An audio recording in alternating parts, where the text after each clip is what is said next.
Today we're doing a viewer cocktail. I decided to do things a little bit differently than I normally do. So what I've decided to do this time is I'm not gonna tell you who the cocktail is by. We're just gonna make the cocktail. And if you are a member of Barfly on Patreon, I'm gonna critique it. I gotta say, I think that this is my most proud moment. Like, I actually finally have a copy of the book that I wrote. It took me a year and a half to write this book. I'm very proud of it. So I would just implore everyone to go buy a book. The more books you buy, the better it is for me, and then I can make another book for you guys. I'm already thinking about new books, but I'm just super proud of this, and I just hope that you guys really enjoy it. So go out, there is a Genius link below this video, and buy this book. I think you guys will really like it, and I worked really hard on it, and I love you guys, and you love me, and I love you, and you love me. It's just a love fest over here, so pick up my book.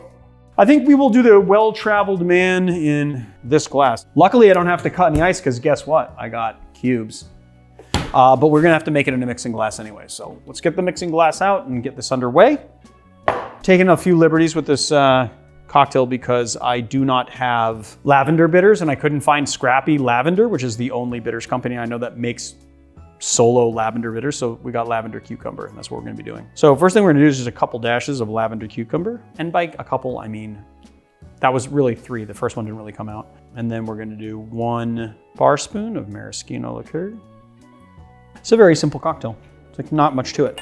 Equal parts, gin and Pineau de Charentes. Have I ever expressed my love of Pineau de Charentes to you? Yes. For those of you that don't know, Pineau de Charentes is a fortified wine from France. It was developed by accident in 1583, I believe, when a cognac maker took grape must and thought he was throwing it into an empty barrel, and it turned out to be a barrel with cognac in it. So it's fortified with cognac. The grape must is basically fresh squeezed grape juice that has the seeds, stems, and skins still in it. And that is how Pineau de Charentes is made. I mean, that's the short version of how it's made, and it is freaking fantastic. It is so good. It's one of my favorite things.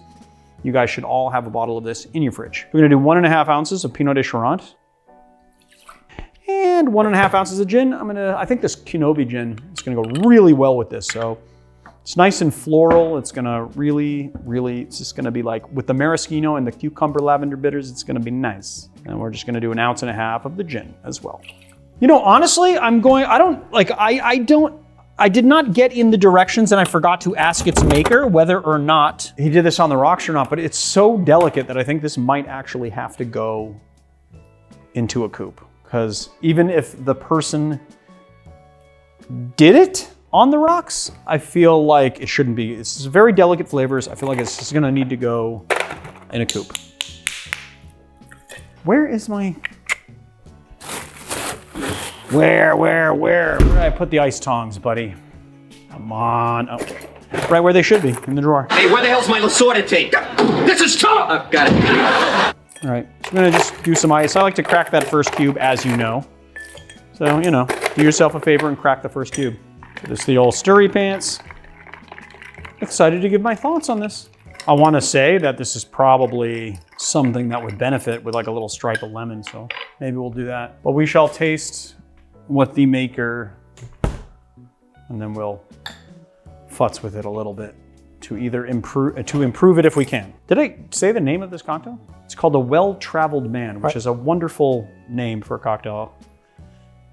I am terrible at naming cocktails, but this one has a great name. Moment of truth, let's try it. The Well-Traveled Man.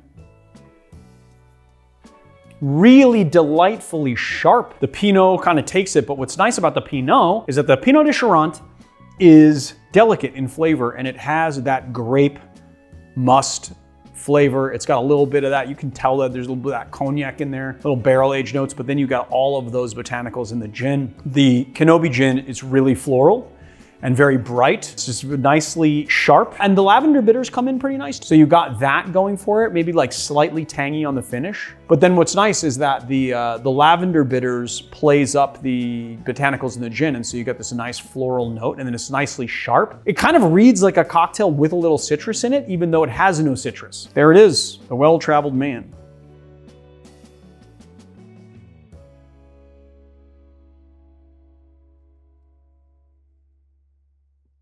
I love eggnog. It's not an eggnog. There's no egg, there's no cream, whatever. It's just a stir drink. but it is the spirit of an eggnog. So I kind of called it Deconstructed Eggnog because that's kind of what it is, right? I mean, you just take the flavor profile of something eggnoggy and put it into a cocktail. This is what it would be. What I like about this and what I think is so inspired about it is that it came to us around the time of Christmas, and it is the flavors of an eggnog kind of deconstructed into a stirred coupe drink. Okay, so first things first, we're gonna go in here with a little Amontillado Sherry. We're doing 1.5 ounces. Remember to keep your sherries in the fridge, people. We're gonna do some Anejo tequila. We're using the Volans. One of the reasons why we're using Volans is because I love this tequila, but the other reason is because we have a beautiful bottle of Anejo. I think that this Anejo is a limited kind of release every year though. This tequila cocktail should be feeling pretty special since we're using the good stuff on it. We're gonna do 1 ounce of Anejo tequila. This is actually, it's not even like a deconstructed eggnog. You know what it is. It's like a deconstructed Morgenthaler eggnog. That is what it is. That's basically what it is. It's this guy was obviously, or this person, I don't even know if it's a guy, just some person. But this person was obviously inspired by the Morgenthaler nog that we released this year. 1/2 ounce of Amaro Nonino. We're gonna do 2 bar spoons of velvet falernum. If you are wondering what the volume of a bar spoon is, that would be 5 mils. Or it should be 5 mils. No, it is 5 mils. And if you have this handy dandy, you have this guy, this has a 5 mil measure if you want it. I'm just gonna use the bar spoon. I just meant there's some bar spoons that aren't 5 mils. Yes, no, you have to have like a standard 5 mil bar spoon, that's true. Actually, if you don't know what that looks like and you want like an actual measuring spoon, this is the guy that you wanna go for.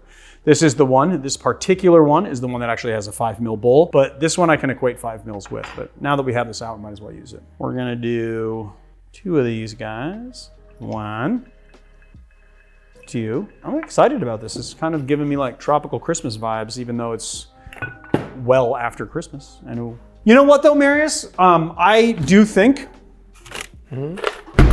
we need to do better with holidays from now on. Like, for some reason, we used to get so into holidays. We had a Christmas tree, we'd do lights, we'd do Christmas sweaters and stuff like that. And this year, we just did not. Well, I did do a collaborative episode with that guy, the Rusty bartender, which was pretty fun, while you were in Norway. But other than that, well, Cleveland, Ohio is calling, but Cleveland, you're gonna have to wait.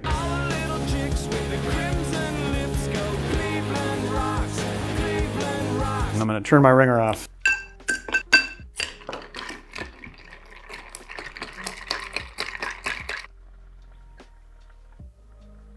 Oh, it's a little bit too big for the wash line, but you know, that's okay. I'm really hoping that this drink is awesome. We're gonna grate some nutmeg on top, by the way. I really just want this drink to be super awesome and fantastic and fantabulous all at the same time because I have high hopes for it. Cheers.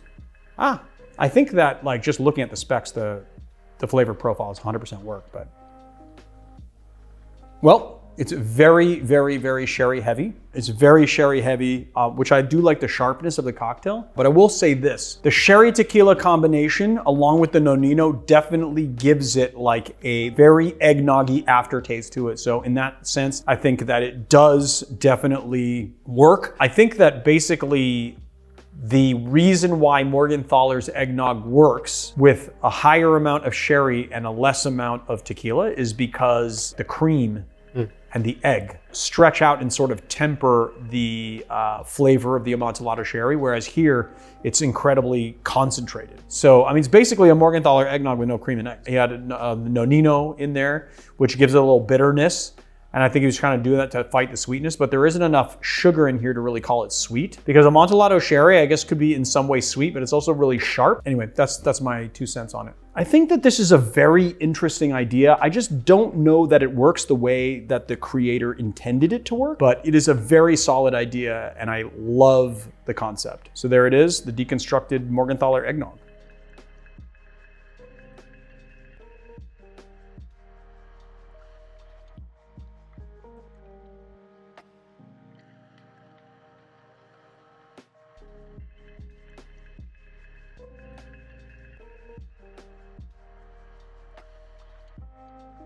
Have you ever seen my juggling skills? Yeah.